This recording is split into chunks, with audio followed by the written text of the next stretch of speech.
அனைவருக்கும் வணக்கம். இன்றைக்கி நம்ம இந்த வீடியோவில் என்ன பார்க்க போகிறோம் அப்படின்னா 1-2-2019 நடப்பு நிகழ்வுகள் பார்க்க போகிறோம். இந்த கொஸ்டினுக்குரிய பிடிஎஃப் லிங்க்கு கீழே டிஸ்கிரிப்ஷனில் கொடுத்துருக்கேன். ஸோ வேணுங்கிறவங்க டவுன்லோட் பண்ணி எழுதிக்கலாம். ஆன்சர் கீக்கு இந்த வீடியோ வச்சு செக் பண்ணிக்கலாம்.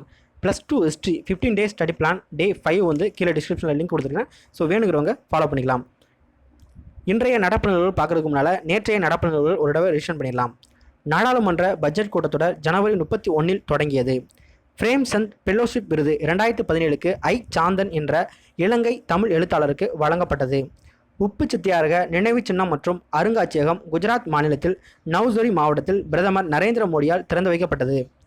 மத்திய மண் மற்றும் நீர்வள பாதுகாப்பு நிறுவனம் சார்பில் 28வது தேசிய கருத்தரங்கம் ஜனவரி 31 ஆளுநர் பன்வாரிலால் புரோஹித்தால் உதகையில் தொடங்கி வைக்கப்பட்டது.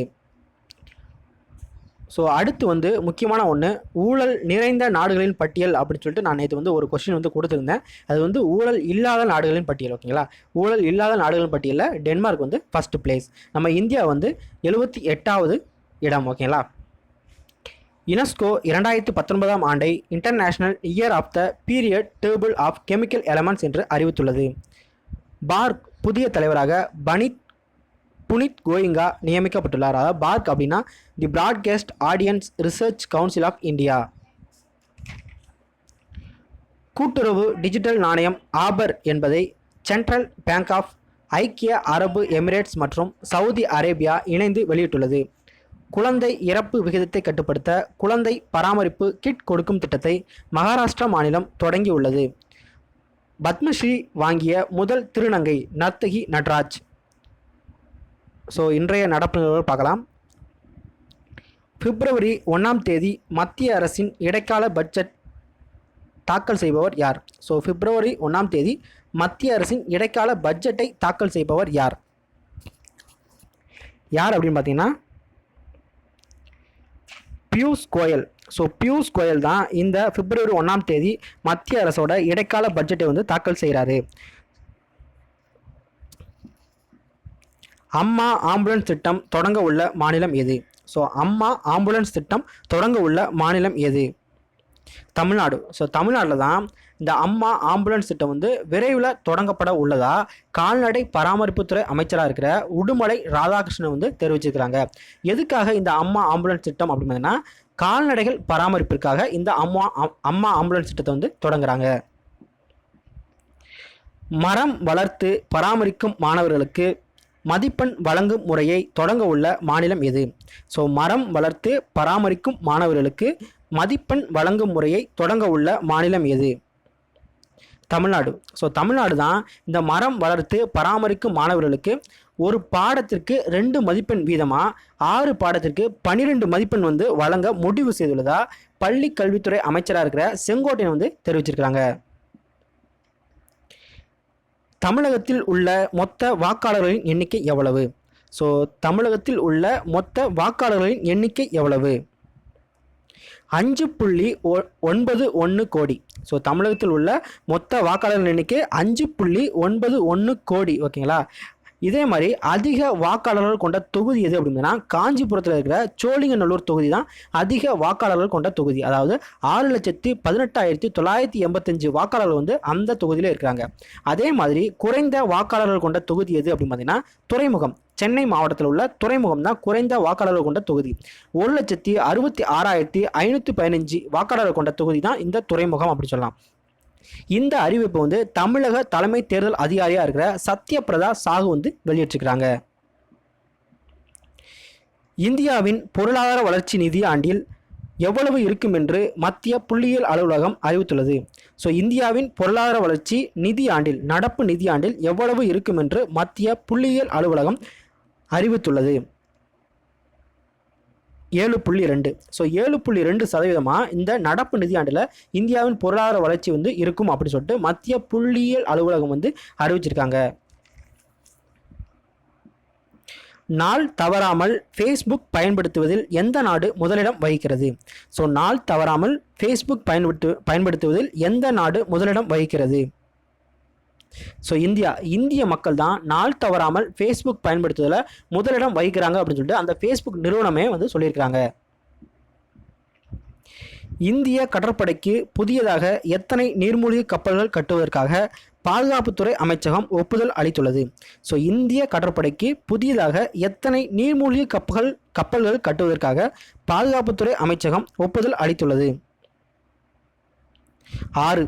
ஸோ 6 புதிய நீர்மூழ்கி கப்பல்கள் வந்து நம்ம இந்தியாவிலேயே கட்டணும் அப்படின்னு சொல்லிட்டு இந்த பாதுகாப்புத்துறை அமைச்சகம் வந்து ஒப்புதல் வழங்கியிருக்கிறாங்க. சுமார் 40,000 கோடி செலவில் வந்து இந்த திட்டத்தை வந்து மேற்கொள்ள போகிறாங்க. மேதம் மேபி பண்டிகை எங்கு கொண்டாடப்படுகிறது?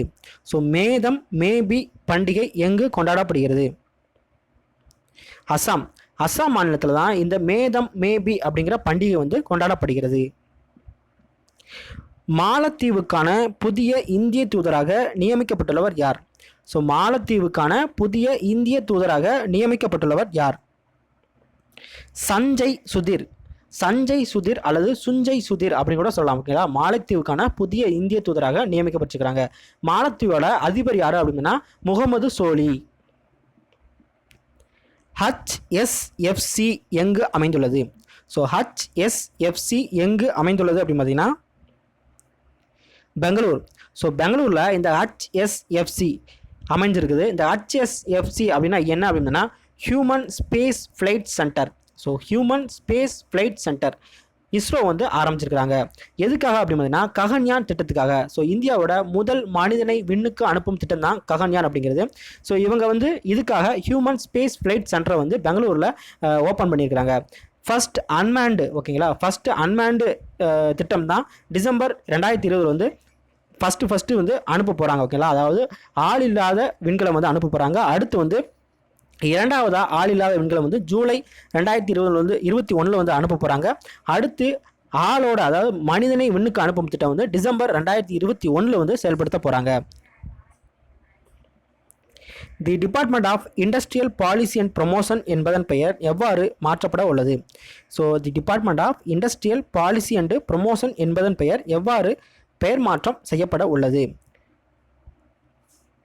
Department for promotion of industry and internal trade. So இப்படி தான் பெயர் மாற்றம் செய்ய இருக்கிறாங்க. So department for promotion of industry and internal trade.